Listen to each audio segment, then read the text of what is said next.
Hi, my name is Tim Steiner, and this is my first time presenting at CarolinaCon.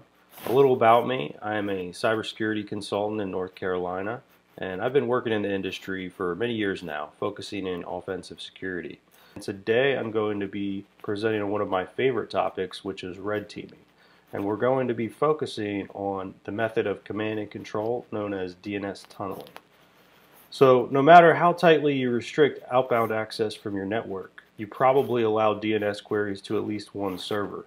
Adversaries can abuse this hole in your firewall to exfiltrate data and establish a stealthy method of command and control. It's very difficult to block and difficult to detect. Here's our agenda for today. I will be giving some background on DNS tunneling and showing how it works, and then we're going to go through a demo where we take a look at actual DNS packets so you can see specifically how data is tunneled inside of DNS requests. We'll take a look at the examples from the MITRE attack framework and also the recent SolarWinds Sunburst payload. And then we will go into some specifics such as how blue teams can mitigate the DNS tunneling threat and how red teams can evade those mitigations. Alright, so an overview of DNS tunneling. DNS, what is it? Why do we need it? So DNS is one of the oldest parts of the internet. It's one of the most important pieces that makes the internet work. Without it, whenever you wanted to browse to a website, you would have to type in an IP address. Instead of typing in google.com, you'd have to type in a number. It's kind of like if you had to remember everyone's phone number in a phone book rather than just looking it up by their name. So DNS allows us to use names. DNS stands for Domain Name System. So with this, it's going to resolve names to IP addresses. So it makes it so that one does not simply have to remember every website IP address. You can just remember the site name and you type it in, and your browser does all the work for you. So this is convenient for users, and it's something that's definitely needed. It's also something that can be misused by attackers and red teams. So DNS tunneling is a common method of misusing the DNS protocol to encode data inside of the DNS requests and get responses back that allow for covert communication. It's a channel where we can send and receive information, and it's not easy to detect that we're covertly communicating over that channel. So why it still works. This is an explanation I often have to give during red team presentations. Why does DNS tunneling work? Why didn't our SIEM catch it? Well, why hasn't someone come up with a 100% effective way to prevent this threat? And why can't we implement that? So with DNS tunneling, even if all of your workstations are locked down and with a tight egress policy where no ports are permitted outbound and DNS is only permitted to your own internal DNS server, that still doesn't prevent DNS tunneling, because if you look at our diagram here, we have an internal network, we have a workstation who's trying to reach out to find where is password.website.com. The workstation asks the local DNS server. The local DNS server doesn't know where this is, so it asks the public DNS server, reaches out over the internet. That server doesn't know, so it reaches out to the authoritative name server, which here is our hacker-controlled name server. So you can see the packet routes through the internet, the request makes it to the attacker's server, the attacker receives the password that we asked in the DNS request. So we've been able to encode some text in a DNS request, send it across the internet to an attacker. So this is an example that's very simple. In a real-world example, we would probably have some sort of encryption or encoding of that. We wouldn't just send password across the internet. But it gives you an idea of how this works. So we're making a DNS request, it's routing throughout the internet, and it's eventually getting to our hacker server. Alright, time for a demo. So on the left side of my screen here, I have a simulated Windows victim, and on the right side is our attacker view. So this is the attacker server. We'll see DNS packets come across here, and this is our Windows victim where we'll simulate running DNS tunneling commands and tests. So our Windows victim is using a Quad 9 DNS, So this does have some security features built in, but in my testing I've not found it to prevent DNS tunneling. So let's do a quick example, the one from the diagram in the last slide. There we had password.website.com. So here we're going to do something similar. NS lookup, password,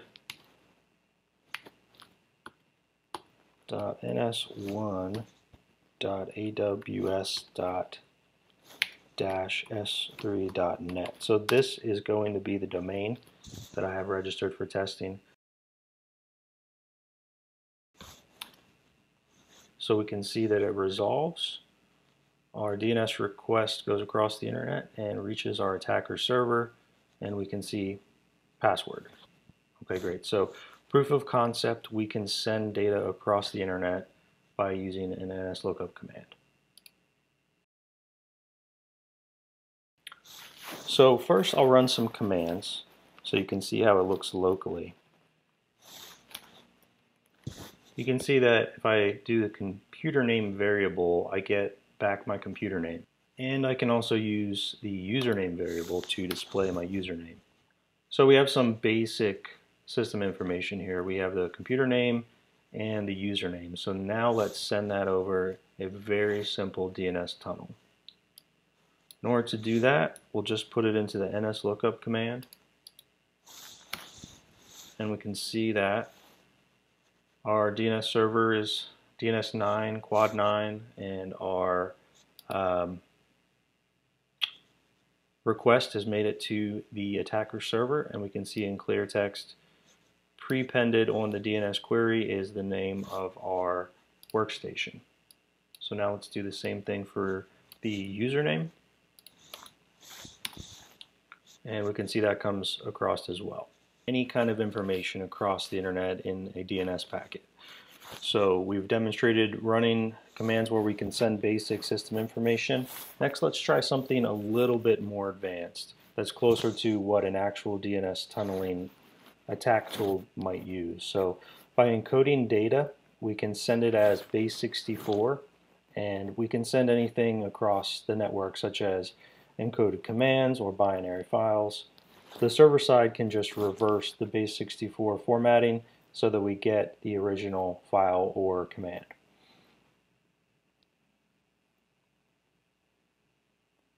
Now, actual DNS tunneling tools are typically going to not only use encoding but also encryption so that the data would look just like any other random data going across the network. For sending our encoded data, we'll just do a very simple bat file. So here I'm running a bat file to send what we did in our previous example. NS lookup, send some clear text data across. And then here we'll base64 encode the same information into a file using just the built-in Windows commands. Then we'll send that across the network in an NS lookup command.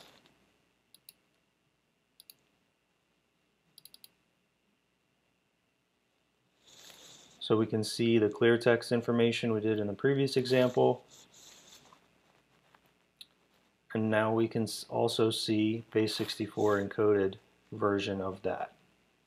So if we were to take this base64 encoded string, so here we can just use a very simple online utility, so you can just see how that works. So decode this string turns into our original data. So base64 encoding just encodes our clear text data. There's no encryption here. Using a bat file like this isn't just good for demonstration purposes. You can actually use this for testing out an environment if you're a blue team, maybe showing your boss, hey, here's how DNS tunneling works. Or for red teamers, you could use a bat file like this as kind of a dummy payload for a phishing campaign where proof of concept, we're able to extract sensitive information. We got code execution on the workstation, but we're not really doing anything malicious here. Okay, so here we will use the DNS Cat2 PowerShell client to run on the host. So first thing we need to do,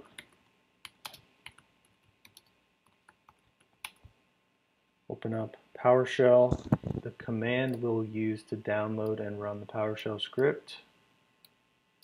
I'm going to paste that in. Alright, and then we're going to start our client connecting to our domain. We're going to use CNAME and AAAA types for this example. So right now we can see in our server log here that we're making requests, we're receiving responses. It's encoded data in that tunnel, and we have a session here. So using DNS cat, you can interact with that. And now we are running commands just as if we were sitting at a command prompt at the workstation. Okay, to test that out, let's run some commands. Alright, we get our who am I response back, IP config. You can see the encrypted DNS packets coming across with our data as we get our data back. So it's a pretty reliable connection, and it's all encoded in these DNS requests.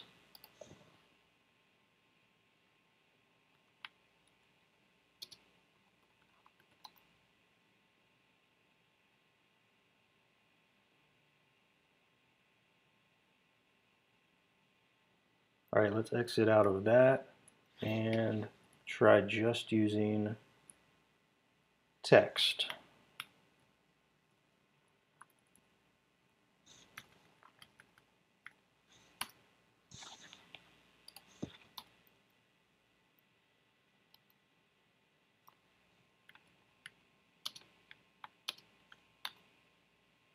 So now you can see in our log we're using DNS text requests, encoding our data inside of that. Now the size limit of DNS texts are a lot larger, so for transmitting larger amounts of data it's preferred. However, it's also easier to detect for blue teams. You know, if you see a ton of DNS text requests going across, that's usually not typical user behavior. Okay, so let's look at some examples. How does this work in the wild? So one good resource is the MITRE ATT&CK framework. So this is a popular source for examples of real-world attacks.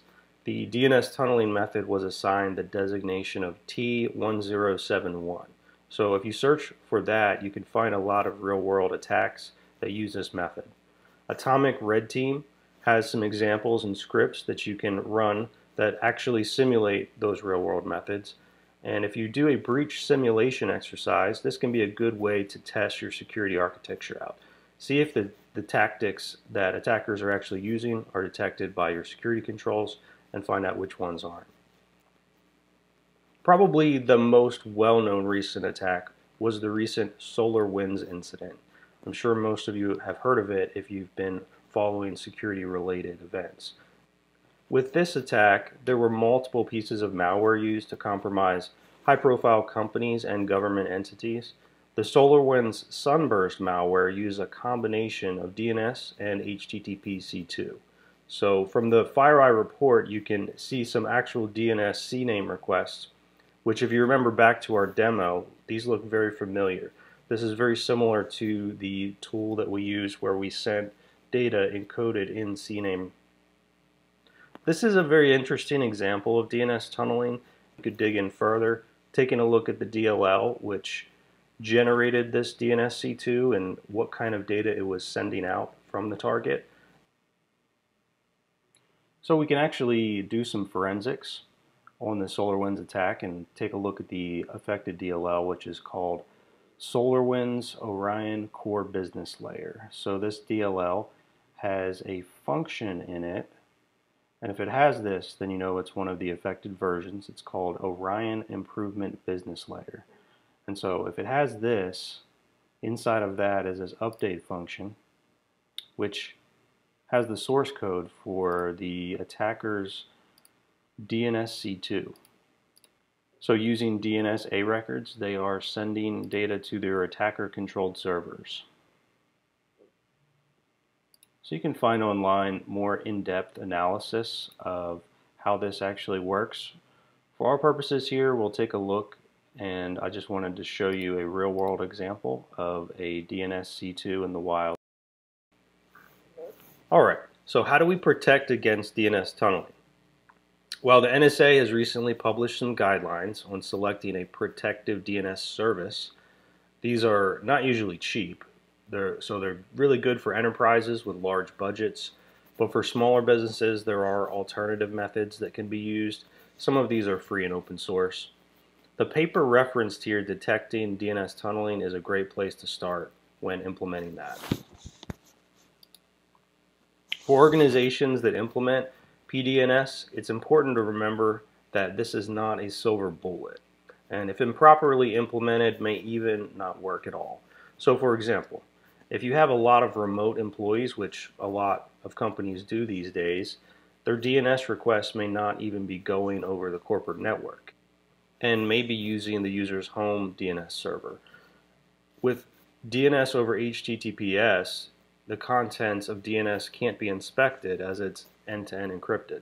So whatever solution is put in place, some questions and tests need to be conducted to ensure the visibility of DNS traffic. Because if you're just monitoring the DNS traffic at your corporate network and the attacker's tunneling isn't going through your network, you're not going to see it. So what about red teams then? Well, whenever becoming a penetration tester or red teamer, we tend to get in the mindset of we need to think like a bad guy. And sometimes we get stuck. It's hard to switch back. How you get past PDNS is making what you're doing look as legitimate as possible to blend in. So here we need to think like a good guy to act like a bad guy. We need our setup to be as close as possible to that of a legitimate website domain. Another thing to remember is that for a red team tactic to be successful, you don't really have to outrun the bear, meaning organizations typically already have to implement exceptions just to be able to conduct business. Lots of legitimate websites are somewhat shady or misconfigured because the business just doesn't have the resources to manage it.